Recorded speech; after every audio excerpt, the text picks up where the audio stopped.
ine dzidziso ine nhungamiriro yekuti pagwarare upenyu ndipo patinoona ana sekuru vedu ari masvikiro nemapositori topa kumatendo kuvayara shumba vatidzidzisa kazwai vateereri.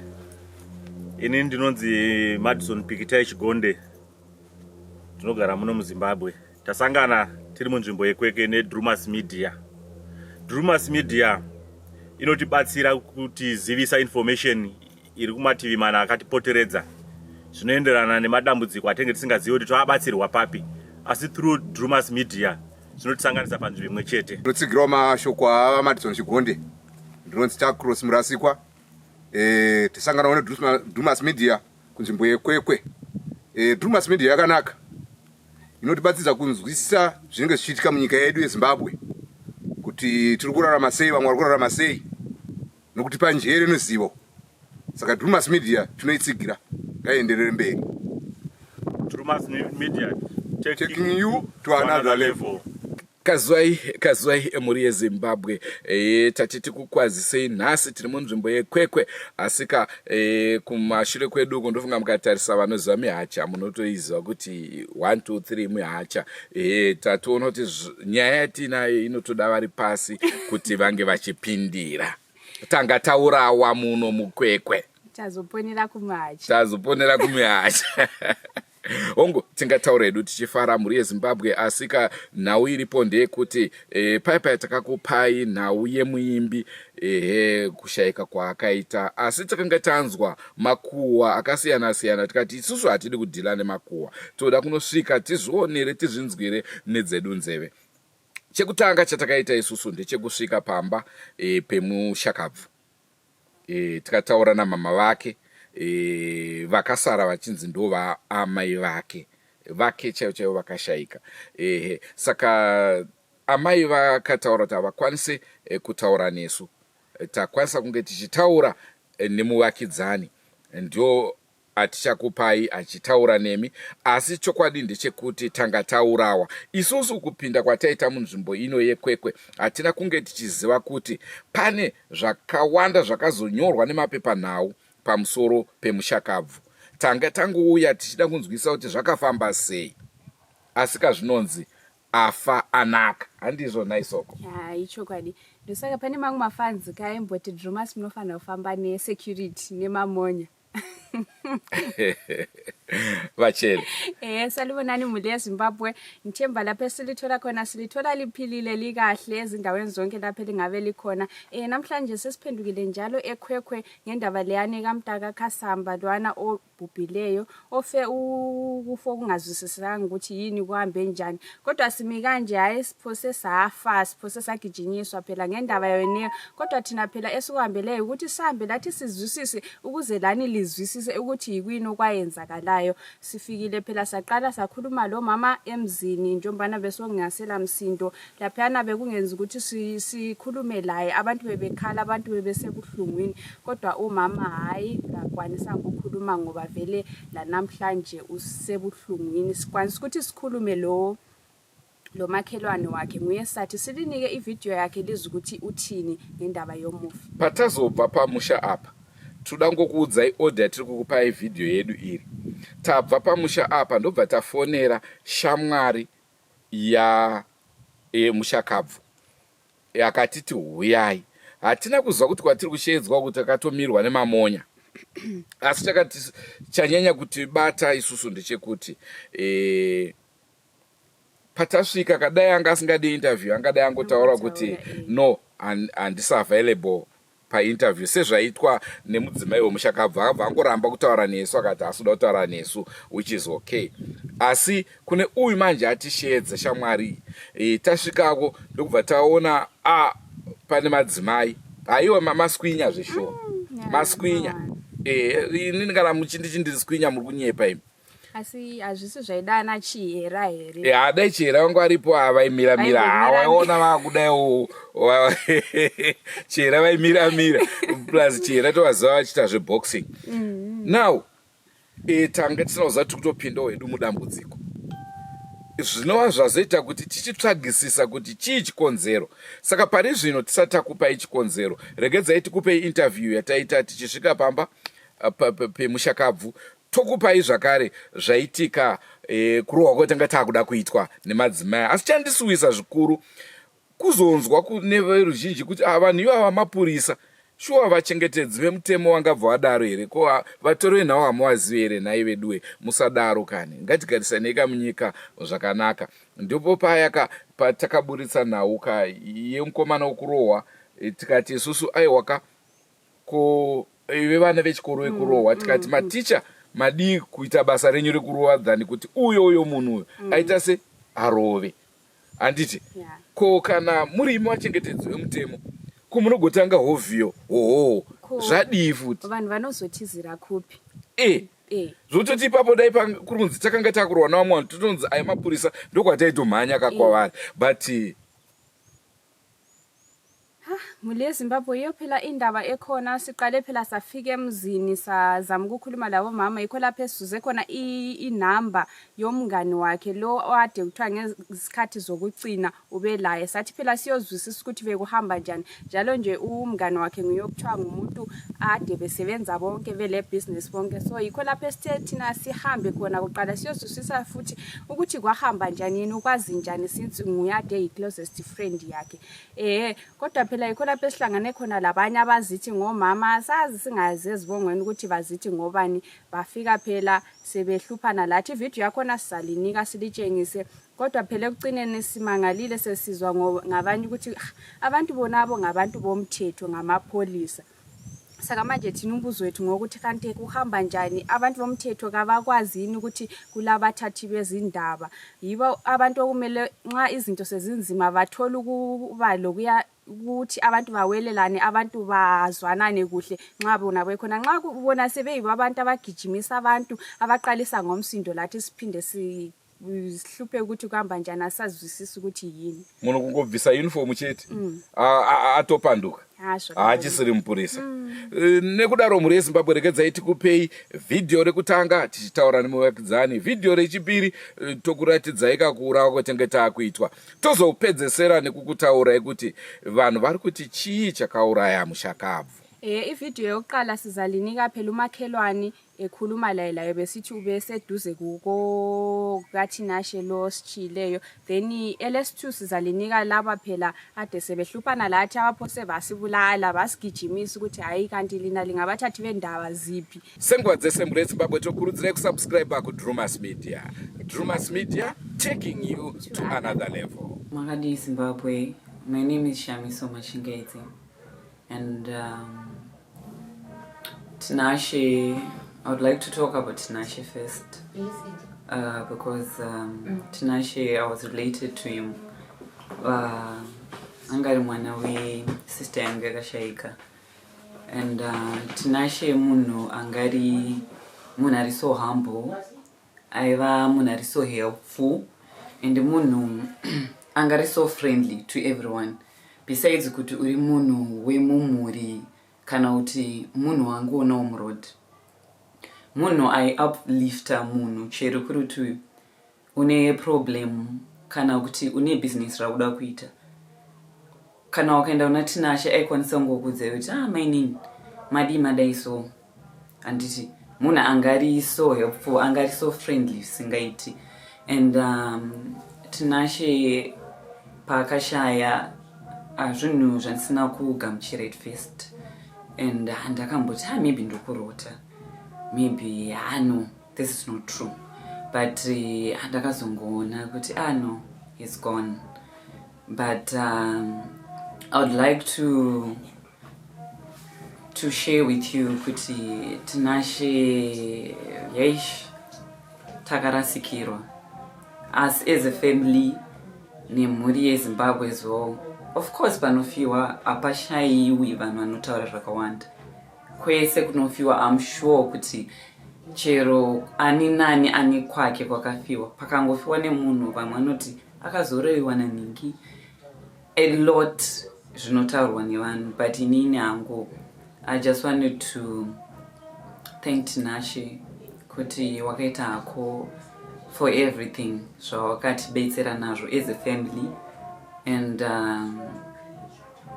pandiri inini individually Tinashe munhu watakatanga kuimba naye I think when I was about 12 Afro Storm ndo patakatanga kuimba naye tichimbana na Peter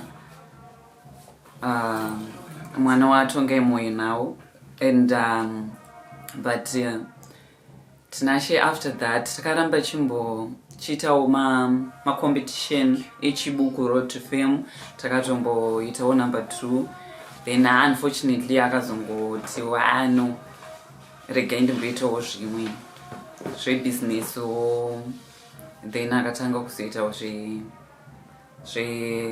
fusion cafe yake restaurant yake angava nayo saka munhu I try by all means kuti raise a family yake ever since saka munhu aifaita munhu anga asingadzambiri munhu aifaita for his family zvokuti no matter chii chavangade kumba like munhu aitry by all means kuti ati no ini ndofanira kushandira mhuri yangu mainini saka munhu aihasla zvisingaiti zvokuti you could go anyway kuti angochengeta family yake as well as mama vake vakasara for now ndiye munhu aitochero vakarwara chero pakati peusiku ndiye munhu aimhanya chero vakanzi varuda kuendeswa Gweru chero vakanzi varuda kuendeswa kuHarare vanotoziva kuti Tinashe ndiye munhu aikwanisa kuita zvese izvo saka tiri vanhu vakarasikirwa zvisingaiti zvokuti chero now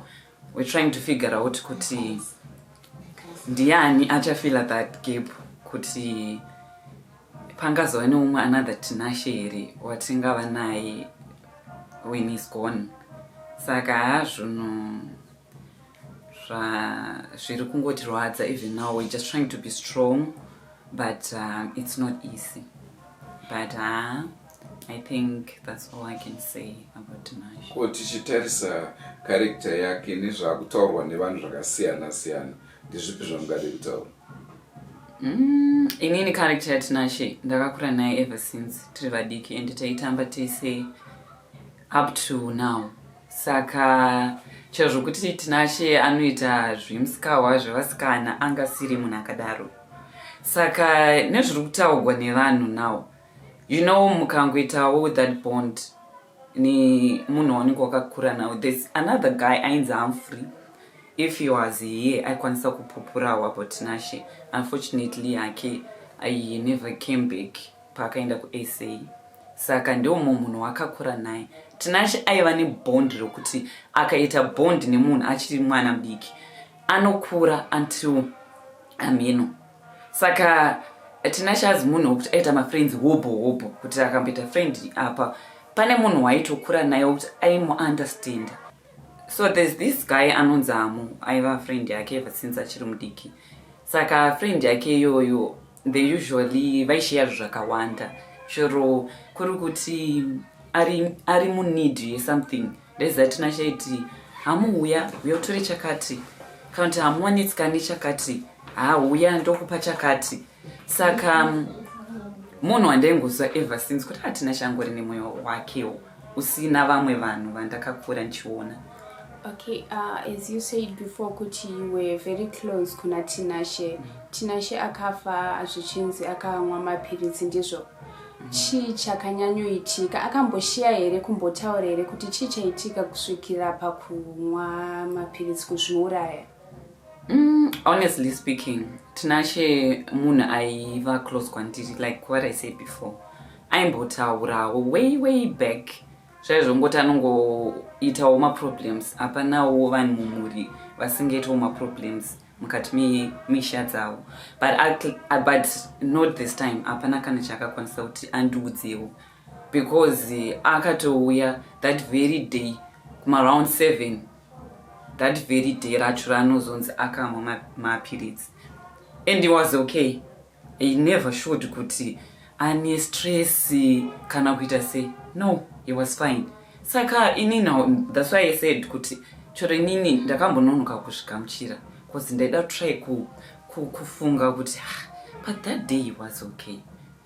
Saka Chii, saka until now ndikumbotry kuti nditry kubatanidza even kutaura vanhu. Hapana ari kunatsokubudisa mapoints chaicho kuti unatso kuti angakuudza because iye is gone now. Kuti ndichamubvunzawo kana kuti there's no way.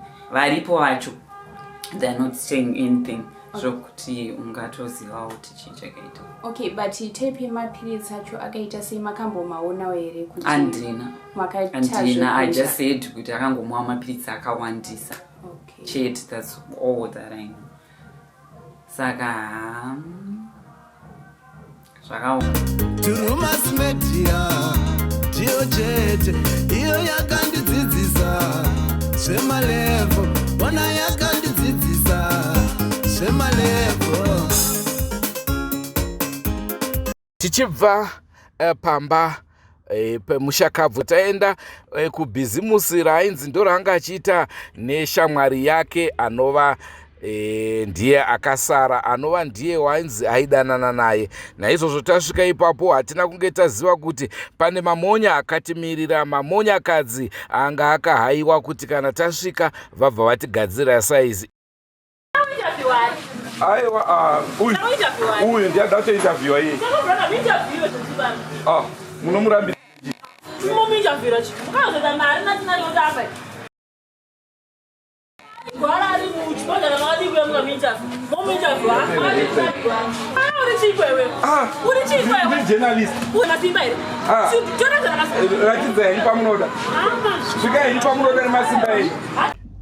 panhau yekuradziwa masimba iyi ndo yavazopedzisira votaura hanzvadzi, asi vasara votaura vavega. Vamwe vavo vanga vadhisapiya. Ndofunga vanga vazvibata kuti tavaziva kuti ivo ndivo vanani. Naizvozvo vazosara ava votaura kuti vauda kutoredza masimba, ndokubva vapinda motokari yavo ndokutanga kuradza mota yavo masimba. Ndozvanga zvichitora nzvimbo munzvimbo ino yekwekwe. Mainzwa kanhau yataurika muri yeZimbabwe, manzwa muvakidzani, maonawo avo vanga vakutirwisa.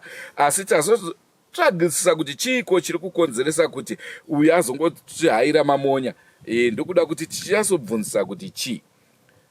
Now takudhila nemakuhwa, hatisi kudhila nezvataudzwa nemunhu nekuti atinyima mukana wokutaura naye. Tichakutaurawo zvakare zvakabuda mumapepa nawo.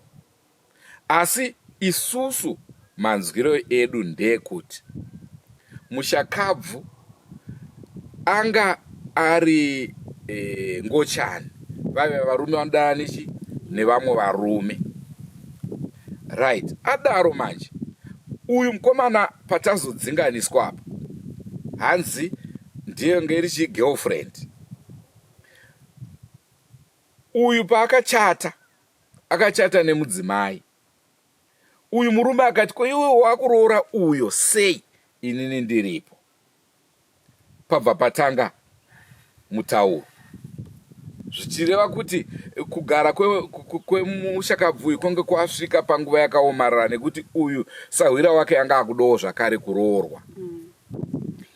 Muri yeZimbabwe nithemba lizwile indaba ekhona, nithemba lizwile ade bekhuluma lazwa labona laba ade sebefuna ukusigijimisa, singazi khona lapho sigcine sicingisisa ukuthi kanti yini bengani bayasivalela phandle ukuthi singatholi ukukhuluma labo.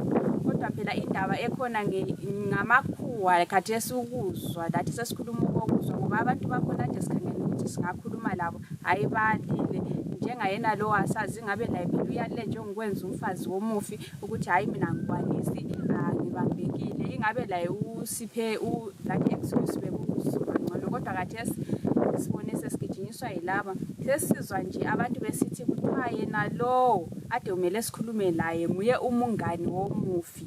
Abantu bathi ngabantu ade bethandana, indoda lendoda laba abakwaziwa khona ukuthi izinkonjani.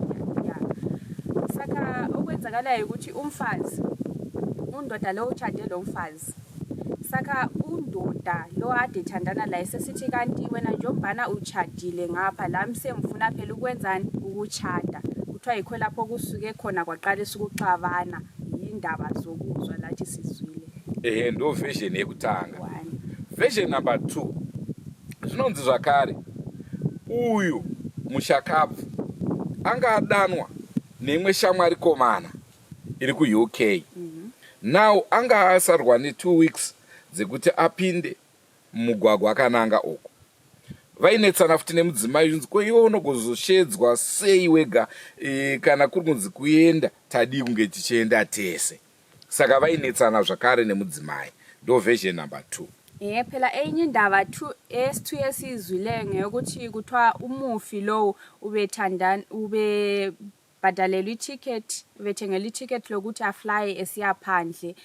Umfazi sebuza ukuthi kanti why bethengele wena bengasithengelanga sonke ukuthi sihambe singakazi ukuthi kumbe ibindaba yokuthi umfazi wengasa trust indoda yakhe yini ukuthi nomuntu engazathi senzisiye emsebenzini asambe sonke singazi khonapho kodwa ngenye indaba ekhulumekileyo ukuthi feke kungani kuyenza ukuthi baxabane njalo.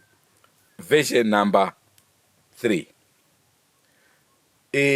inova ndiyo iri mune mamwe mapepa nawo asi regedzai ningotora H-Metro yakabuda zvakare nawo ishi. Zviri kunzi izvoni mune H-Metro mudzimai akasvikowanikidza murume wake akarara neshamwari yake. Ndobva zvatanga nhau yacho kushungurudza. Ndo pakatanga kunetsana vanhu ipapo. Zvakazopedzisira zvakuita kuti mushakabvu anwe mapiritsi. Zvinova ndizvo zvinofungidzirwa zvakare kuti ndo zvakaita kuti atadzi kana kunyora tsamba yechikonzero chaita kuti ange achizviuraya. Enye indaba yes3 mule Zimbabwe ngeyokuthi kuthiwa khona umfazi lo uthole phela indoda yakhe ilele lo mngani wakhe. Saka ebathole njalo kwahle kwaqalisa phela ukuhluphana endlini khonapho. Yikho kwenza ukuthi indoda yehle ukuzibamba yahle yanatha amaphilisi yikuzwa futhi indaba yene uphumelayo ku H-Metro kuthiwa yikho kwenza ukuthi indoda iqinise inatha amaphilisi ngendaba yokuthi umfazi besebona indoda ilele lo mngani wakhe. Tichitaura naamai kuyakho kwavataura kuti havasi kuda kubudawo pakamera. Vari kuti mwana wemushakabvu pakafa baba aitotaura kamwana kadiki kachitotaura kuti munoziva chii chakauraya baba. Baba vairowana namama ndobva vazonwa mapiritsi. Asi ivo amai havana kuda kutaura nesu kuti vanyatsotijekesera ipapo kuti vairoverana nyaya yei but zvinotaurwa nepwereka obvious ichokwadi.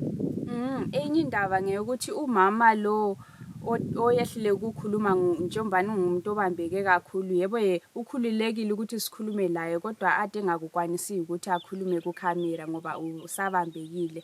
Ulabazukulu abantwana bomufi laba uthi kulomunye umntwana omncane ade izinto ade senzakala endlini yakwazi ukuthi lana abantwana babekhangele bebona kuthiwa umntwana uthi ubaba eze yafe ubesanda kuhluphana lo mama. Saka yikho lapho ugcine khona ubaba wanatha amaphilisi ngumntwana lo okhulumayo khonapho ukuthi ukuthi bebengu2 ubaba lo mama. Last version yenawo ishi yabuda zvakare mu H-Metro. Ndingade kuibatanidzana tete vakamboti taurei kuti mushakabvu anga ari mudhila. Saka mu H-Metro vari kutaura kuti pakachatwa mushakabvu anga aita zvikwereti zvakawandisa. Ndofunga vangada kuita muchato uya wepamusoro-soro. Asi manje zvikwereti izvi vanhu vaanga akakweretana navo vanga vatek naye. Ndo chimwe chikonzero chiri kufungidzirwa kuti ndo zvakaita kuti Tinashe azviuraye. Inangu andichati. Enye phela indaba ephumayo ngekuthi kuthiwa umufi ufe ngesikhathi esincane esanda kushada. So abantu bathi esanda kushada khonapho ube lezikwelede eziningi ukhanya ngani ubefuna umshado lowano weklasi asazi kodwa kuthiwa abantu abaningi ade bakweredile bebesebeyethektheki la sebefuna izimali zabo themba wathola ukuthi alapha sokunzima ngeke ngikukwanisa ngeke ngibalance kumbe bevumelana amadate yini ukuthi ngiyakupha mhla kazibani asazi kuthiwa yikho kunye okwenze ayigcine ezibulala. Muchishona zvinonzi wafa wanaka. Kana paine zvaikanganisa Tinashe ari mupenyu. Aiwa izvozvo isusu hatine nazvo. Chatanga tiri kuda kungoedza hatisi kuti akakanganisa. Nekuti hatisi kutomboziva kuti chii chakamuuraya. Naizvozvo kuna Tinashe tinoti zorora murugare. Muli yeZimbabwe siyakwazi ukuthi yebo ofileyo kakusela ndlela esingayenza ukuthi umuntu avuke waphenduka ukuzosichasisela ukuthi yini njengoba abantu bakhona baku ground besehlile ukuthi basitshele ukuthi exactly yini okwenzakalayo abakwazi iqiniso yibo njalo nje angeke saforce umuntu ukuthi sithi hayi khuluma nxa umuntu engafuni kodwa phela singazi muli yeZimbabwe thina ade sikufuna ukuthi sizwisise lakho ukuthi abantu bazwisise ngoba ngumuntu ade sazakala kodwa phela nxa sefile akula enye into esingayenza thina singakutsho ukuthi aphumule ngokuthula. Regedzai tichisumuka kubva muguta rekwekwe tidzokere hedu kuHarare tingangoti tafambira makuwa naisoko nekuti hatina nasi tafambira makuwa hatina umbowo kunyasoti izvi ndo zvakatora nzvimbo.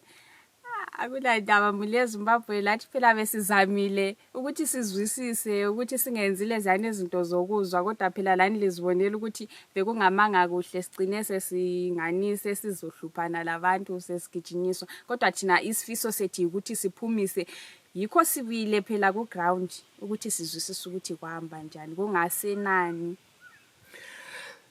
So kuti sathi tabva pano ngatiyeuchidzei muri yeZimbabwe kuti vasakanganwe kakusubscribe vasati vasubscribe nekuisa malike ngoisa like chete like aiwa tinokutendai muri yeZimbabwe ndicho chirongwa chatanga tiinacho muzuva ranhasi ngatisanganei mune zvimwe zvirongwa kubva kwandiri Andrew Neshamba Lotando class ngatisanganei mune zvimwe zvirongwa. Goodbye my friends, goodbye my friends, wakamboonana tichazoonana nerimwe zuva hama dzangu. Goodbye my friends, goodbye my friends, wakamboonana tichazoonana nerimwe zuva hama dzangu. Ini ndokwenda kubasa kwangu, iwe makiwe mkaranga